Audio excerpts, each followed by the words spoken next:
resumes that are sent to me. And it's hard, it's hard to decide who to pick among all of the applicants we get. I mean, initially, I can eliminate some right away. Some people, just based upon the resume, don't even get an interview. And then when I start interviewing them, I can eliminate some more through the interviews. And the best way to get eliminated is to tell me during the interview that you just want to do criminal law. You could be either. You could do prosecution or you could do defense. And in my head, my thought bubble that I'm screaming at them is, no. This, I was born this way. This is an immutable characteristic. It's like being gay. I'm a defender. If you sit there and tell me you can do either one, you are, getting the rejection letter tomorrow. So that eliminates those people. And then I'm left with this pool of candidates who are amazing and brilliant and committed and smart. And how do you decide from there? And some of you have even asked me why, why did you pick me? Out of so many applicants, why did you pick me? And I can tell you that the answer to that is that whether you realized it or not, during our interview, we had a moment, or I had a moment, where you said something to me that made the hair on the back of my neck stand up, or brought a tear to my eye, or put a lump in my throat. And those moments are what made the difference, and those moments are why I chose you.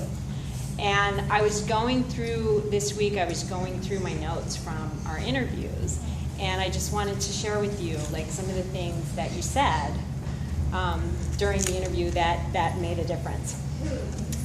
So, Colleen said, when the wrath of the government is brought to bear on the most vulnerable members of our society, I want to be the one standing next to that person.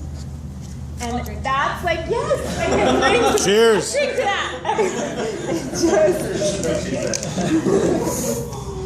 Okay, Sarah.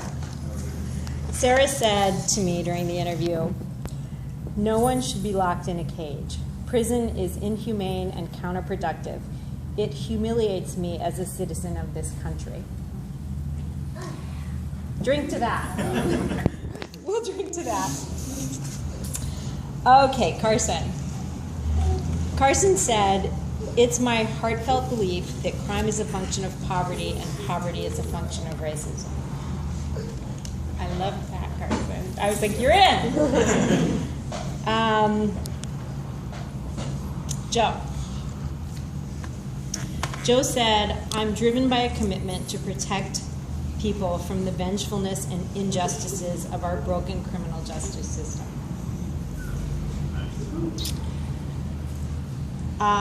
Chelsea's not here, but do you want to hear what she said? Yeah. It's great.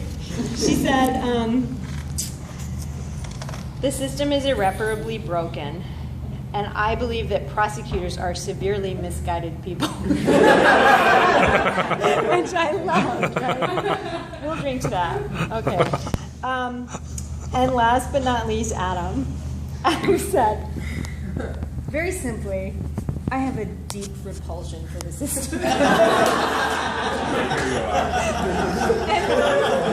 not surprised. He's true that, we've seen that every day of the last 10 weeks with Adam.